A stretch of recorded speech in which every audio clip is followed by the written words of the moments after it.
Now, moving back to Haider. Haider, you have a successful career as a doctor in the UK, and you are a big fan of Zamzam health projects, so the ones that they're working on.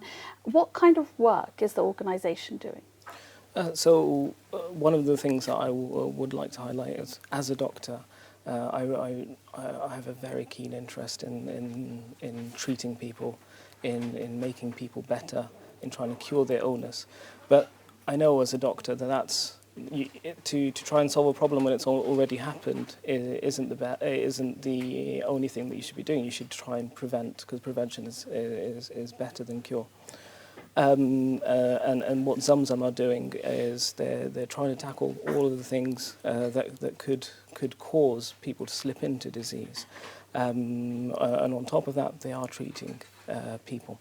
So they've, like Martin mentioned earlier, they've set up 8 hospitals across Somalia, and they've also got 300 health clinics that they've built. In Somalia, pregnant women who, from the ages of 15 to 49, the death rate is approximately 1 in 20. So if you have a group of 20 women, one of them will die either during their pregnancy or childbirth. And that's pretty high. If you compare that to the numbers in the UK, we're looking at approximately 1 in 2 in every 10,000. So that's almost 400 times difference. And why is that the case? Because of the fact that they don't have adequate access to healthcare, which Zamzam is providing. Because of the fact that they don't have adequate nutrition, which we're trying as a charity to improve that. Adequate access to clean water, as well as education. Because a lot of these women living outside major cities don't have access to a properly trained midwife, etc. And that's what we're trying to, or what Zamzam has done really well so far. They've treated 30,000 women who have been pregnant and their children to try and improve that. And not only that, like I mentioned, they're working on the prevention as well. It's not just about giving a man a fish, it's about also teaching them how to fish. Alhamdulillah. And those stats are starking. It's too high. Yeah, I mean, so I'm just, I don't know where I saw it somewhere. Are you also the trustee? I'm one of the trustees, yes. So you're, Dr. Haider, you're also the trustee. And of course, we were mentioning earlier that there are lots of charities doing, various works. But you're, and I know that Martin also mentioned a couple of reasons why this Zamzam charity is really, great. But if you could share with us a little bit more why you picked to be the trustee for this charity and why you're involved with this one. Yeah, so really in the UK there wasn't much in the way of a charity that was by Somalis for Somalis. And when we saw Zamzam's work and having been part of the SRDF, we really wanted to make that partnership to try and open the doors for people to not only Somalis, but so they can send money back home to achieve these large projects, but also other young working Muslims like myself to try and make an impact. And I know a lot of Somalis, what they do is, not just Somalis, every ethnic minority, we want to send money back home to support our people. And we mostly do that through remittances and stuff. However, there's only so much you can achieve with that. And these big projects, you need a lot more. You need someone who's on the ground there, someone who knows what they're doing, and that's something that Zamzam UK provides for that. So that's. I mean, it's great because you are a UK doctor, Dr. Haider, and so we're watching you today, and people that are watching today, that kind of gives us hope as well, because then you have a bit more, you feel a bit more trusted.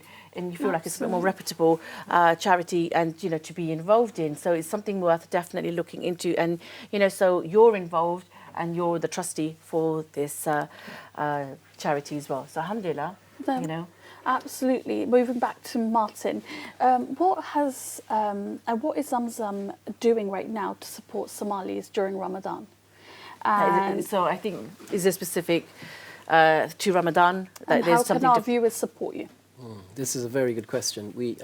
I hope some of your viewers have seen our advertisements. So we've got 2 ads going out on the Islam channel, and they both feature displaced people. So there's a woman called Habibo who is in a displaced camp in the southern city of Baidoa, and there is a grandfather called Abdi who is on the outskirts of Mogadishu.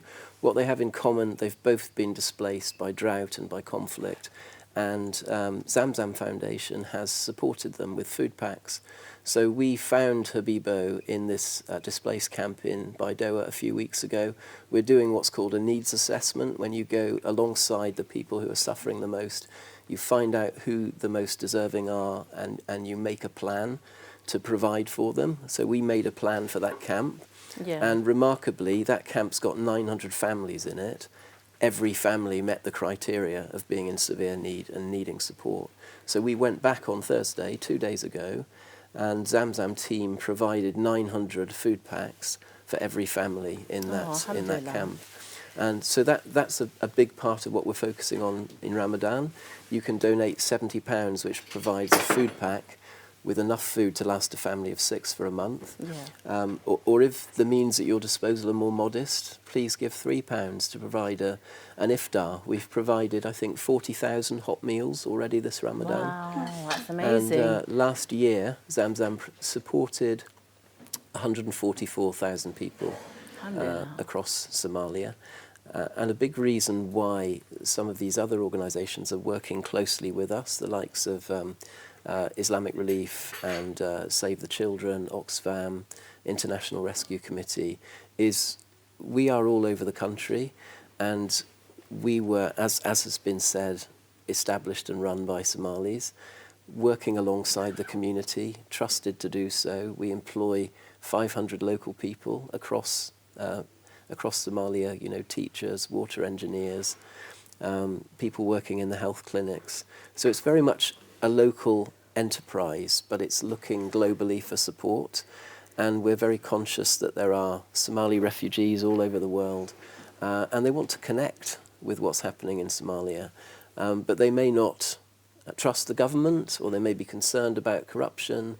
But this is an organisation that's very trusted by the people on the ground, and I think that's really important. I mean, you might be looking at me and thinking, well, by Somalis, for Somalis, what's he doing here?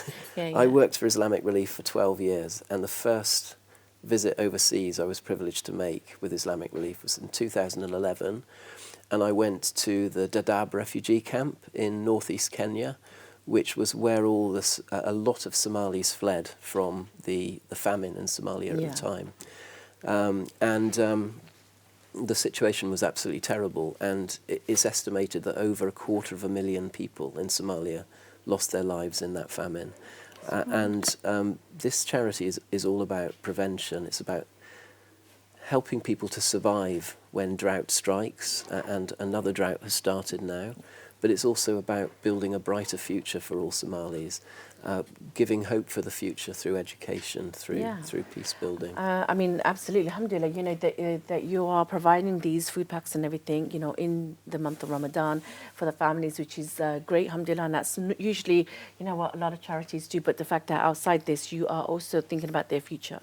That is really something amazing, because I also was involved with another charity that, was sourcing the women. It was a women's charity, and so, it was about changing their lives forever, and so setting them up in like enterprise businesses and things like that. But how does Zamzam Foundation source them? So you're saying that you've got Somali people from from here and there that you're connected to. So how does that work? Because that is, I think, one of the things that I found working with another charity was one of the challenging things. Yeah, in terms of employment, you're looking for the best people, right, to make change, to make things happen. So one of the things I really like about Zamzam is it's not partisan. In a country that's affected by conflict, where there are clan loyalties and there are so often divisions, it's not partial towards a particular clan or partial towards a particular region.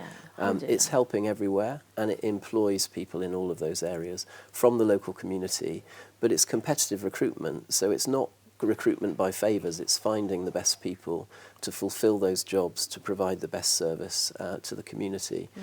That's what it's all because about. obviously there's always sometimes, sorry to cut you off there, but it's like sometimes there are people that are in need, and then there's some people that are in dire need, and it's about sourcing them, and that sometimes is a difficult task because, you know, not just in Somalia, in general, all over the world, you know, when you go, sometimes everybody, you know, you'll see, and then everybody will feel like, oh, I could do with, you know, change, or I could do with some help. And it's about finding the people that really want to change, and they don't just want handouts, and they really want, you know, future change. And that's the hardest part I found in sourcing the people on the ground. That's where the needs assessment comes in, because you have people who are specialists in doing this, who go into the community and they find who the most vulnerable and deserving people are. So who are the widows, the orphans, the elderly people, the disabled, who need help more than anybody else. But it's also about empowering people economically. So Zamzam provides livelihood support. So if you're a farmer, we provide seeds and tools for farmers, but that we also enable women to set up businesses as market traders, shopkeepers, tailors, provide the training, provide the grants for them to do that. Oh, that's wonderful. And that's transformative, isn't it? Yeah, alhamdulillah. Sure. And I think one thing that we've, as part of Zamzam UK, we've recently, over the past year or two, that we've managed to succeed in is starting the first, since the civil war broke out, starting the first internationally recognised secondary school qualification to allow students to have something that they can hold on to that is recognised around the world, so they have that thing to build up on and move forward and build their country. Yeah, alhamdulillah.